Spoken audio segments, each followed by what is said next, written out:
Ano po yun, sir? Marilaki Highway, ang dami pong patay, meron na namang kahapon. Marilaki. Sa Rizal po, opo. Ang tagal na po namin nire-request na maglagay sana ng outpost. Marilaki Highway. Highway, opo. Ang dami pong patay dyan, kunin niyo po ang... Yes, sir, we'll check on this, sir. I think it's part of 4A. Okay, so General, I'll give you 5 working days. Linis yung problema yan. Otherwise, babalikan kita on air. Hindi lang dito, pati sa radyo ko. Babatikusin kita left and right kasama ng chief PNP mo.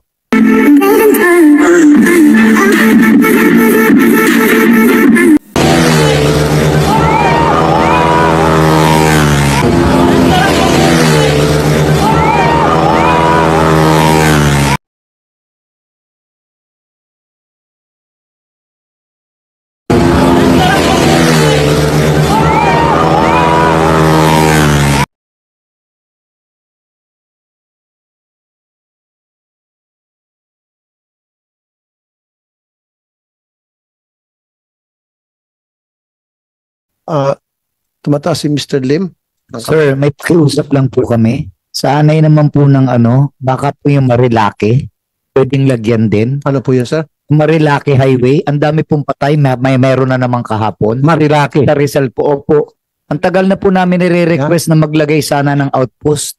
Marilaki Highway. Highway, opo. Ang dami pong patay dyan, kunin niyo po ang listing. HPG dapat yan. HPG po, sa ko po ito ng Metro Manila, Kalahati at saka ng Region 4A.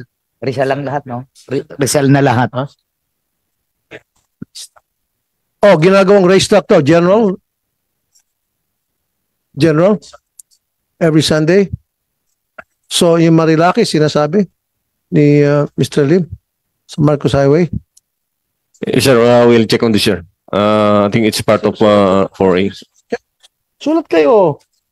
Okay, so General, I'll give you 5 working days. Linis yung problema yan. Otherwise, babalikan kita on air. Hindi lang dito, pati sa radyo ko. Babatikusin kita left and right kasama ng chief PNP mo. Hindi ko bibiro. Look at me. General, look at me. I'm not joking. Pag buhay ng taong nakasalalay dito, I'll be very dead serious. I don't fucking care kung sino yung kaharap ko na Poncio Pilato. Magkaaway na kami kung away. Please, sir. So, yung sinasabi niya Marilaki, in 5 working days, limpyo na po yung problema dyan. Wala na po mga magnanakaw. Tama? Ano exact location? Pakisabi sa, sir? Exact location po nito, General, doon po sa Tanay, papuntang Tanay. Ang record po ng patay natin dyan, napakalaki. Kasi pati yung mga motor, ginagawang, raider yung mga ang dami pong namatay na damay, pati mga private vehicles. Bakit po? Anong korte ng kalsada? Or then DPW should be involved also here? Dapat po. So, meron ba taga DPWH dito? Good morning, Mr. Chair. Meron? From DPWH.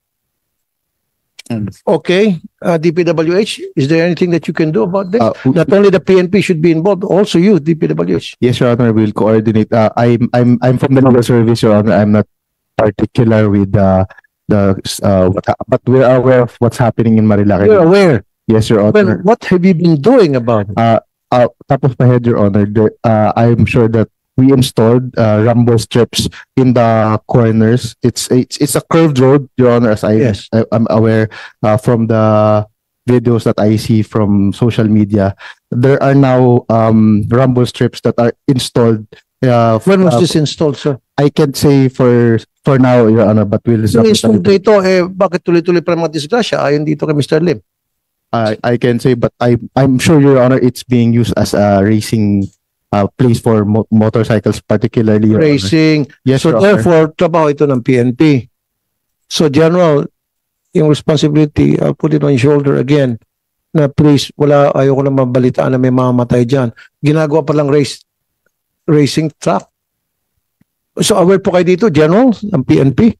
And then bakit wala akong ginagawa ang PNP? Kung aware po kayo, matagal na pala ginagawang parang racing track itong kalsadang ito, lugar na ito, sir.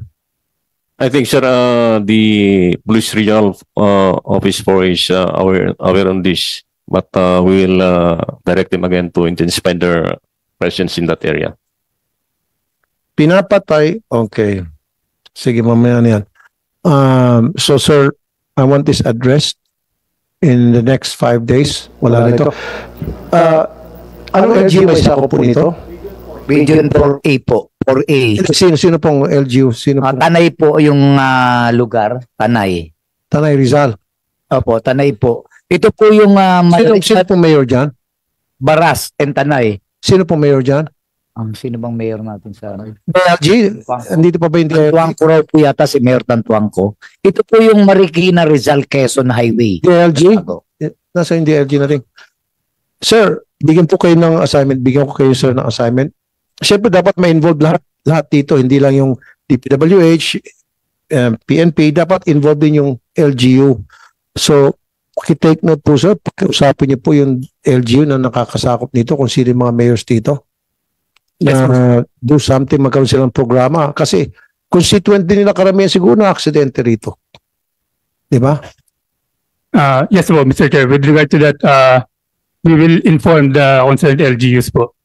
Pwede ba, sir, padala niyo ako ng sulat after in 5 working days kung ano po yung ginawa niyo aksyon at pakikipag-ugnayan sa LGU at kung yung ano niya sa DLG, send me a letter.